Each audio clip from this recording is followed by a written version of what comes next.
Hey, what's going on, Vinyl community? Mike back again here.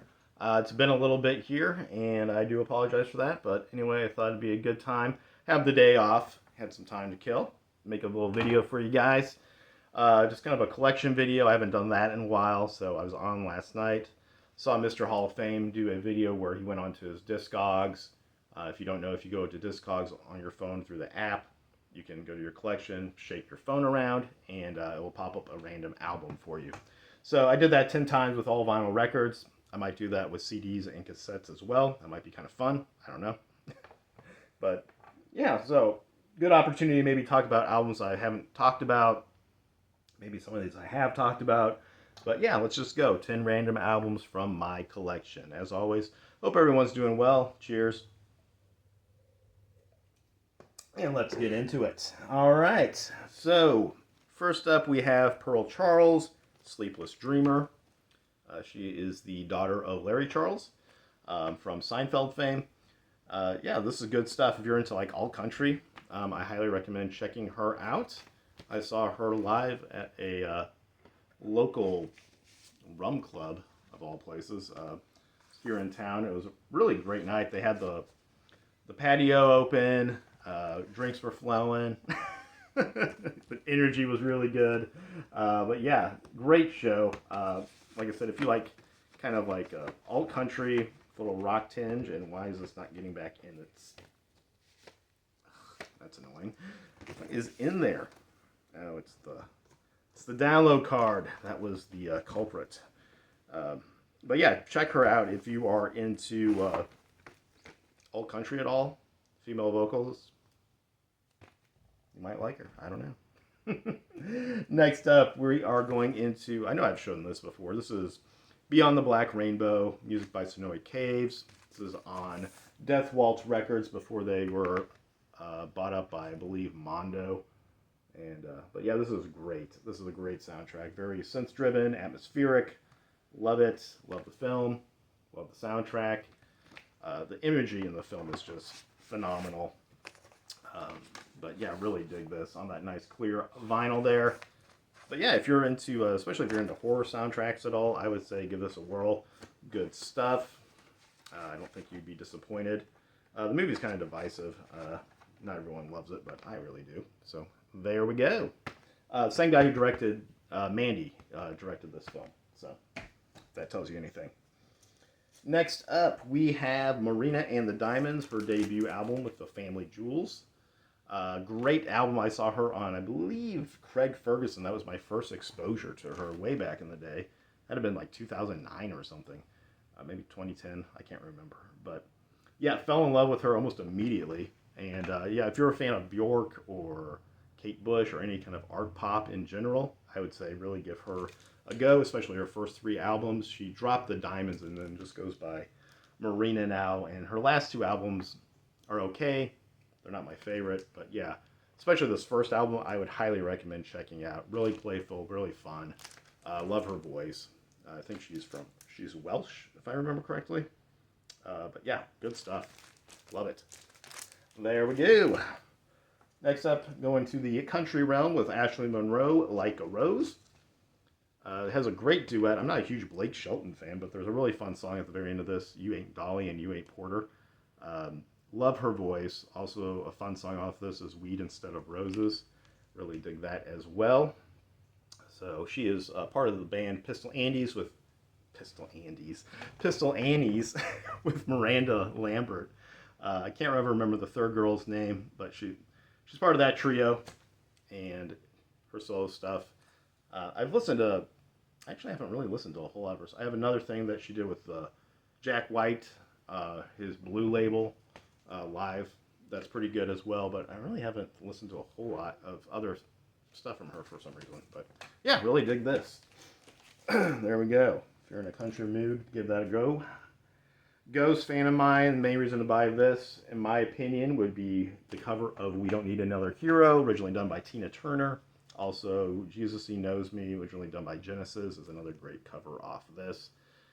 There is a cover of Phantom of the Opera, which was done by excuse me, Iron Maiden. Golly, not think of that for some reason. Which, rest in peace, Paul. I know he just passed away here recently. But yeah, that cover, I prefer the Iron Maiden version over this one. But like I said, the cover of We Don't Need Another Hero is, I bought this for like $10 off of Amazon. They're having a sale. It's worth the price of admission alone, in my opinion. So there we go. That is just on a standard black vinyl, if I do believe so. Another film soundtrack. It seems like there's a few soundtracks in here that it pulled randomly for me. This is Assassination Nation, also a great movie I would recommend checking out. Social commentary on today's society and internet culture and all that good stuff. This is music by Ian Holquist, and there's a scene at the very end with the Jackson State University Marching Band. They do a cover of We Can't Stop, which is really fun. So good stuff there. And I do believe this is on red wax here. So yes, there it is. 2 LP sets, good stuff. I highly recommend checking out the film and the soundtrack to that. Going forward, we have Modest Mouse with Sad Sappy Sucker. This is, and some people might consider this their first album. It's more of a demo release, I would say, of things to come. If you're a hardcore Modest Mouse fan like myself, you probably really will dig this. Others might find it kind of hard to get through. But there are some real gems on here, in my opinion. It Always Rains on a Picnic is one that really stands out to me as a song on here that I really like. But yeah, good stuff there. Sad Sappy Sucker, Modest Mouse. Very cool. And the track listing is all off on this. And I can't remember. I think that was just how it was pressed, and they just never fixed it. I can't really remember what the story is behind that. But it's at some point in the album, the track numbering gets off, which is kind of annoying. I think it might be that way on the CD as well. I can't remember off the top of my head, though. Next up, a band that took me way too long to finally check out. Both Porcupine Tree and Steven Wilson both. I love this band. This is probably my favorite album by them. I love the song Halo. It's probably one of my favorite songs by them as well. This is a nice gatefold that came out 2 years back now. Got a few other albums now on vinyl and CD, but yeah, love this band, love this album. There we go, 2 LP set. Again, just on a standard black vinyl, if I do remember correctly. But yeah, good stuff there. Porcupine Tree, Deadwing. And last but not least, nope, we got 2 more. I'm sorry. We have The Refreshments, Fizzy Fuzzy Big and Buzzy. How can we forget about this one? Classic from the 90s, in my opinion. Love this album as well. My buddy Jared, who's been on the channel once, he really turned me on to this back in the day. I remember he listened to the crap out of this thing, and so he listened to the crap out of it, therefore I listened to the crap out of it. But when I saw this was being reissued on vinyl, I was like, oh man, I gotta pick that up. And I think I picked it up for like a relatively nice price. I think $20 or something. Standard black vinyl, 1 LP. But yeah, good stuff. Of course, they did the music for King of the Hill, the main title theme for that. But yeah, they have a few other albums out, but this one remains the best in my opinion. So there we go. And now, last but not least, we have another soundtrack. Quentin Tarantino's The Hateful Eight. Music by Ennio Morricone. Never know if I'm saying that right. I think I am. 2 LP sets. Gorgeous packaging on this. They really outdid themselves, in my opinion, on that. Nice gatefold there. And then it also comes with a few posters and a booklet as well. I'll pull those out here just to take a gander. Bear with me. Oops. Not the easiest thing to get out of here. There we go. All right, so we got, I think, 2 posters and a booklet here. This first poster is ridiculously long. Lord. Oh, there we go. Can't even get that whole thing in a shot. But all the cast members there. Pretty cool poster. I don't know. I'm sure someone might hang that up, but it's a cool piece nonetheless to add into the packaging here.